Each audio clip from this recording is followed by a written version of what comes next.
musique, c'est de la bombe. Avant de vous parler de science, je vais vous demander de vous prêter un petit exercice. Donc, je vais vous demander de fermer les yeux, de laisser partir votre imagination et d'écouter quelques mots. Allez-y, fermez les yeux. Atome, atomique, nucléaire, radioactif, Tchernobyl, Fukushima. Allez-y, ouvrez les yeux. Alors, je suis sûre que certains d'entre vous ont imaginé des belles centrales avec de la vapeur d'eau qui monte dans le ciel bleu, ou plus probablement des images un peu plus sinistres, un peu plus sombres, une catastrophe, un espèce de nuage tout noir, plein de matériaux radioactifs. Mais quelles que soient ces images que vous avez en tête, ces sujets sont malheureusement d'actualité.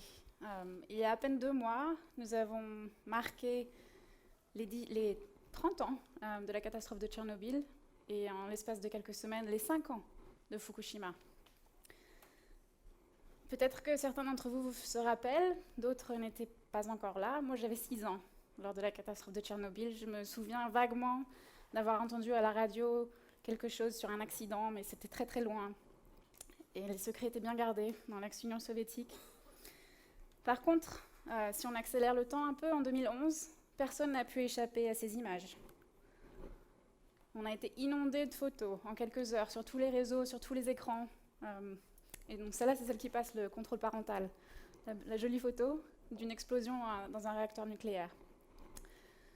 Personne n'a pu échapper, personne n'a pu dénier l'impact de cette catastrophe, personne n'a pu le dénigrer. On a tous vu des images de personnes évacuées, plus de 100 000 personnes évacuées dans un rayon de 30 km autour de cette centrale. On a vu des images de travailleurs en combinaison, avec des compteurs de radioactivité, des masques à gaz. C'est très effrayant. Personne ne peut dénier l'impact, non seulement sur la communauté locale, mais aussi sur le Japon, où tous les réacteurs, toutes les centrales ont été arrêtées. Il n'y en a qu'une qui est en opération actuellement. On ne peut pas dénier l'impact sur le monde, les politiques énergétiques d'autres pays, la transition énergétique en France, en Allemagne, ou aux États-Unis.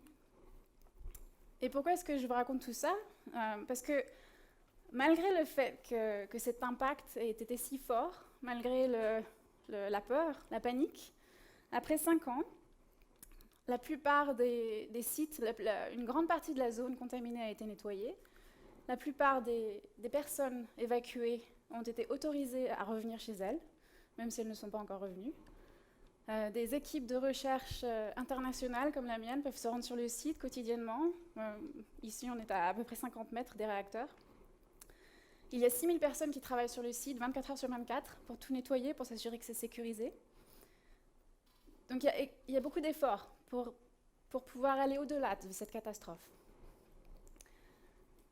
Malheureusement ou heureusement, donc mon équipe n'a pas participé à cet effort, mais nos recherches étaient en relation avec cet effort de décontamination, de nettoyage, parce que nous travaillons toujours depuis 8 ans, au développement d'un nouveau traitement pour décontaminer les personnes éventuellement contaminées aux radionucléides. Parce qu'un des grands risques d'une catastrophe nucléaire, c'est ça, la contamination aux radionucléides. Que sont les radionucléides ? Ce sont ces éléments radioactifs dans le tableau périodique qui sont impliqués dans le cycle du nucléaire. On entend beaucoup parler du césium, de l'iode, on a entendu beaucoup parler de ces éléments après Fukushima. On a moins entendu parler des métaux lourds radioactifs qui participent au cycle nucléaire, les actinides, comme l'uranium ou le plutonium. Et donc ce sont ces métaux sur lesquels nous travaillons. Une fois que la dissémination de ces métaux se passe, une fois qu'ils sont incorporés dans l'organisme, soit par inhalation, par ingestion ou à travers des blessures, il est très difficile de s'en débarrasser. Ils vont se fixer sur les os, dans le foie, dans les reins, et ils vont causer beaucoup de dégâts. On va avoir une hausse des taux de cancer et d'autres dégâts. Et donc il faut développer une stratégie pour pouvoir s'en débarrasser, pour pouvoir les éliminer. Et cette stratégie, c'est la chélation. Donc ce n'est pas un nouveau concept, la chélation, ça existe depuis très longtemps. Mais par contre, l'intérêt de nos recherches, c'est de pouvoir montrer qu'on arrive à cibler spécifiquement ces métaux, et pas, par exemple, le fer, qui est un métal essentiel, ou le zinc, ce qui deviendrait toxique si on débarrasse du fer aussi. Et donc pour ça, on doit répondre à des critères de chimie de coordination très spécifiques, donc développer des molécules qui vont agir comme des des pinces, une pince de crabe qui va trouver ce métal dans l'organisme, former un complexe, comme une petite bulle, qui va alors être excrétée plus facilement. Et donc on se débarrasse de ces métaux radioactifs. La sélection de la molécule, c'était la première étape, c'était il y a 8 ans, mais en fait le plus gros du travail, c'est de passer de cette molécule à un médicament, donc quelque chose qui ressemble à ça, que les gens pourraient prendre, utiliser. Donc on doit montrer l'efficacité de cette molécule dans l'organisme, on doit comprendre son devenir dans l'organisme, aussi sa pharmacologie, sa toxicologie. Donc ça demande énormément d'études in vitro, mais aussi in vivo, chez l'animal, donc plusieurs espèces animales.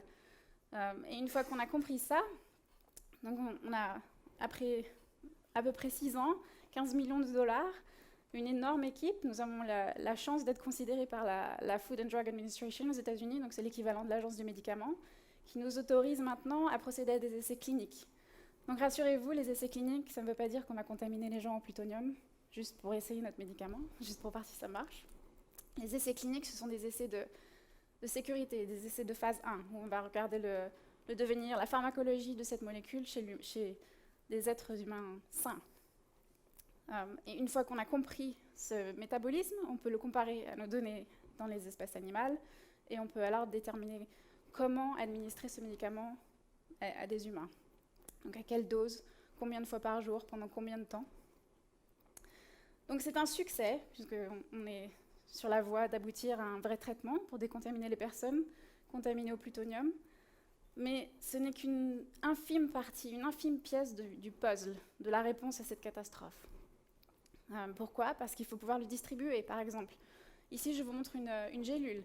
Donc imaginez la catastrophe nucléaire, des centaines de milliers de personnes qui doivent être évacuées, on ne va pas leur distribuer des seringues et leur dire allez-y, injectez-vous, parce que ça va vous aider à vous décontaminer. Ils peuvent être blessés. Donc il faut pouvoir penser aux paquets qu'on va pouvoir leur donner, à prendre, à expliquer comment utiliser ces gélules, les ouvrir, écraser la poudre dans du yaourt pour les donner aux enfants. Donc il y a beaucoup de choses à faire, mais au-delà de ça, le nucléaire c'est très effrayant, la contamination radioactive ça nous panique. Mais rappelez-vous qu'avant tout, Fukushima, ce n'est pas un accident nucléaire seulement.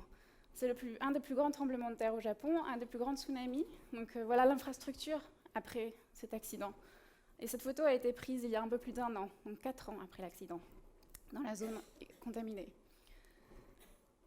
Voilà une pêcherie qui se situe quelques kilomètres au sud. Donc tout est détruit, toute l'infrastructure est endommagée, les routes sont endommagées, les gens doivent partir de chez eux. Il y a un stress psychologique dans l'évacuation, pour se reconstruire une vie, comprendre ce qui nous arrive. Mais maintenant, 5 ans plus tard, maintenant que cette zone est nettoyée, comment convaincre ces personnes de revenir ? Comment les convaincre de revenir avec leurs enfants s'il n'y a pas d'école, si les professeurs ne sont pas revenus, si le supermarché n'a pas rouvert ? Comment leur démontrer que cette zone est sécurisée, qu'il n'y a plus ce risque de contamination, ce risque d'exposition aux radiations ? Il faut tout un travail d'éducation. Si vous vous promenez maintenant dans la préfecture de Fukushima, à tous les coins de rue, il y a des dosimètres. Donc ces compteurs vous donnent une idée du taux de radiation ambiant à tous les coins de rue. Donc ici, vous pouvez voir un chiffre, un nombre 0,192 microsieverts par heure. Qu'est-ce que ça veut dire ? Comment est-ce que vous pouvez comprendre ça si vous n'avez pas été informé, si on ne vous a pas expliqué ce que c'est que la radiation ?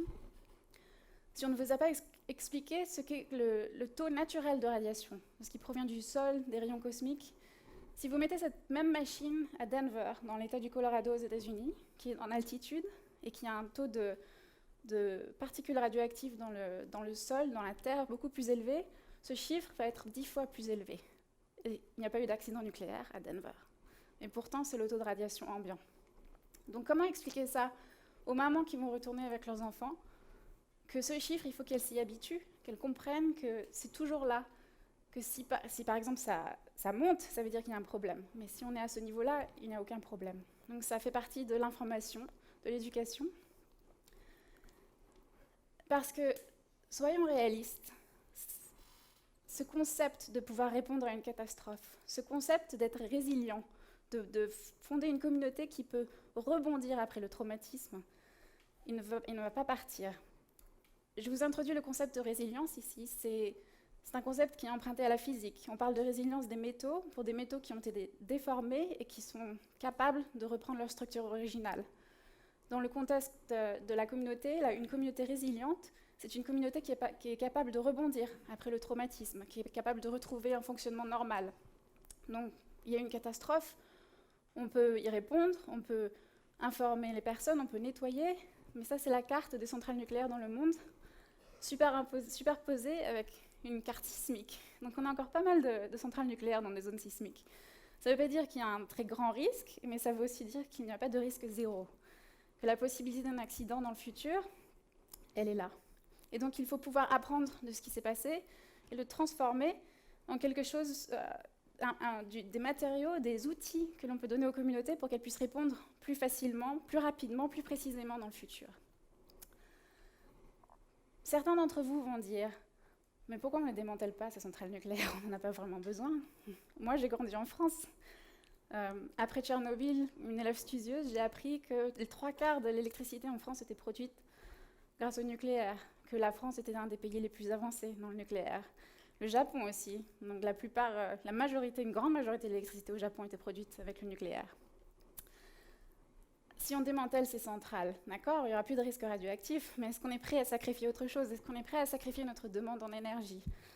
Donc vous voyez cette carte, la lumière, mais l'énergie, c'est pas seulement la lumière, l'énergie, c'est tous ces gadgets, ces ordinateurs, ces téléphones portables, les tablettes, les appareils ménagers, les moyens de transport. On en a besoin de l'énergie. Ce besoin s'accroît continuellement. Est-ce que quelqu'un est prêt à sacrifier ces 8 heures devant l'écran d'ordinateur chaque jour pour 6 heures, 5 heures, pour avoir moins besoin d'énergie? Est-ce qu'on est capable de développer de nouvelles technologies pour répondre à ce besoin d'énergie? Oui, on est en train de développer les énergies renouvelables, l'énergie solaire, les cellules photovoltaïques. Mais pensez à ce qu'il y a dans ces cellules photovoltaïques, dans les nouvelles batteries. Qu'est-ce qu'il y a? Il y a des métaux rares. Ce ne sont pas des métaux radioactifs, mais ce sont quand même des métaux toxiques. Ce sont une ressource qu'il faut extraire de la Terre. Donc comment faire pour pouvoir répondre à ces besoins sans avoir une réaction de panique en apprenant de ce qui s'est passé? Je vais faire une petite digression ici parce que je vous ai dit, est-ce que vous êtes prêts à sacrifier votre temps d'écran? C'est difficile à imaginer. Bon, il y a 30 ans, on n'avait pas tous ces téléphones portables. Donc on pouvait vivre sans, mais maintenant, c'est un peu plus difficile. Moi, je vis en Californie. Et donc il y a une autre ressource qui c'est un peu moins du luxe que l'énergie. C'est une ressource vraiment fondamentale à la survie de notre espèce. C'est l'eau. On n'a plus d'eau en Californie. On est en sécheresse depuis quelques années. À tel point que l'année dernière, le gouverneur de l'État a déclaré l'état d'alerte. Il a ordonné des restrictions d'eau. Donc qu'est-ce que ça veut dire des restrictions d'eau? Ça veut dire que vous rentrez chez vous, au lieu de prendre 8 douches par semaine, on en prend 6. Au lieu de passer 4 minutes sous la douche, on passe 3 minutes. Au lieu de donner un bain à ses enfants, on leur dit non, la Barbie, on ne lui lave pas les cheveux, il vaut mieux aller sous la douche, ça ira plus vite. C'est très difficile de sacrifier sa ressource, de changer ses habitudes, de changer son comportement. Mais c'est nécessaire. En un an, cette année, la population de la Californie a réussi à réduire de 25% sa consommation d'eau par le changement de comportement. Donc c'est possible, c'est difficile, mais c'est possible. Donc revenons-en au thème de ces présentations, les 7 milliards de défis. Il y a beaucoup de défis à relever pour pouvoir continuer à survivre sur cette planète. Mais moi, j'espère que mes enfants n'auront jamais à se soucier du manque d'eau ou du manque d'énergie. Et j'espère que personne n'aura jamais à utiliser ce traitement que nous développons. Vraiment, même si le but d'un médicament, c'est d'agir à quelque chose, mais vraiment, on espère que personne ne l'utilisera.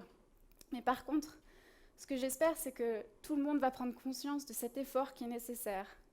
Cet effort qui est nécessaire pour aller au-delà de la catastrophe, se préparer, modifier son comportement pour pouvoir répondre plus facilement si la catastrophe arrive. Des petits ennuis ou une grosse catastrophe, il faut pouvoir être prêt à répondre. Il faut pouvoir encourager la science, le développement de nouvelles technologies, mais il faut aussi pouvoir encourager leur utilisation maîtrisée et vigilante. Donc il faut faire attention. Et ça, j'espère que c'est un effort que tout le monde est prêt à fournir, un effort individuel, un effort collectif, pour que nous puissions tous faire partie de sociétés qui sont toujours plus résilientes. Merci.